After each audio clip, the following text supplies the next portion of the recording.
I know what you're thinking. Same manufacturer, same Alfa ARC platform, and a very similar price. So where's the catch?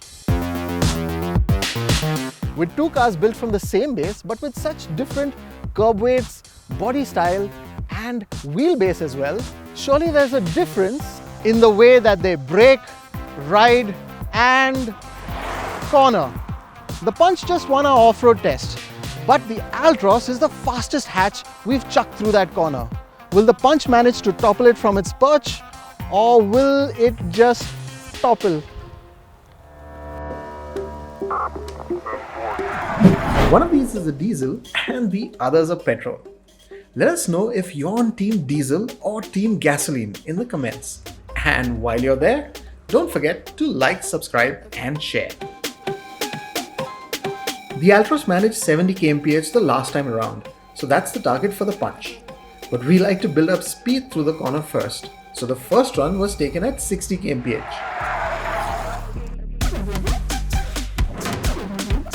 The Punch makes the corner with room to spare, but the front wheels were already sliding around. Things aren't looking very promising. At 65 kmph, there is a lot of sliding. The front washes wide and knocks over two cones. The Altroz's 65 kmph run looks like the Punch's 60 kmph run. Body roll is obvious, but the wheels are holding up. At 70 kmph, the Altroz understeers a little and hits one cone. With cooler temps today, the tarmac seems more grippy than the last time we had it here. So the Altroz keeps its winning streak. And to be honest, with that wider footprint and lower center of gravity, that was an expected result. But now we know just by how much. So 5 km/h faster around that corner and one cone better than the Punch. But what does that mean in real world terms? Honestly, driven at rate speeds, both the cars are great hatchbacks. The only difference being is that the Punch is just a little bit more agile in the city. So better to drive through traffic and tight parking spots. Another reason it's a little better in the city is that the Punch comes with an automatic gearbox option, an option that the Altroz misses out on. Where the Altroz's sure-footedness comes into play is out on the highway. It feels more secure, and with less movement in the cabin, it's more comfortable for your passengers as well. But we're talking high-speed comfort only. For city comfort, we have another test coming up. Also aiding the Altroz's long-distance capabilities are a diesel engine option and a turbo petrol as well. So if you're doing longer distances, this is the car to pick.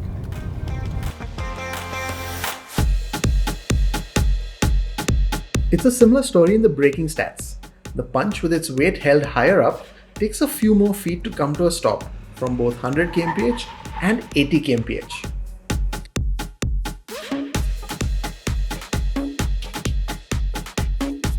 The Altroz feels a little more sure-footed under braking too. So it's the Altroz that leads now with 2 wins under its belt.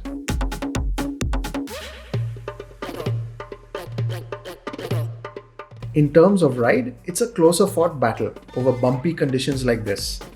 The Punch manages bad roads well, and though some of the motion does get transferred into the cabin, it can take a punishing.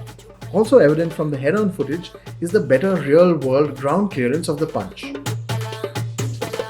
The Altroz isn't afraid of bad roads either. The suspension is softer, so you do need to be a little slower, but it manages to better take the edge of large bumps. It's a bit more comfortable in this cabin.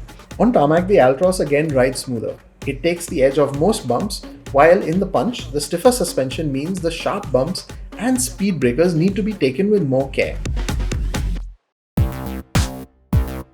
So to sum it all up, the Altroz clearly wins the cornering and braking tests. It's a closer contest when it comes to the way they ride though. Again, the Altroz proved more comfortable. The Punch is a good city car, with its tighter dimensions and automatic gearbox option, making it a sensible choice for an everyday runabout. And as it proved in our off-road tests, it's not shy over really bad roads. The Altroz is just at home in the city, and is the easy choice if you enjoy your time behind the wheel. It's comfortable too, and is the car to pick if you like to pack in a few weekend trips. With its more powerful engines, happy to rack up miles on the odometer.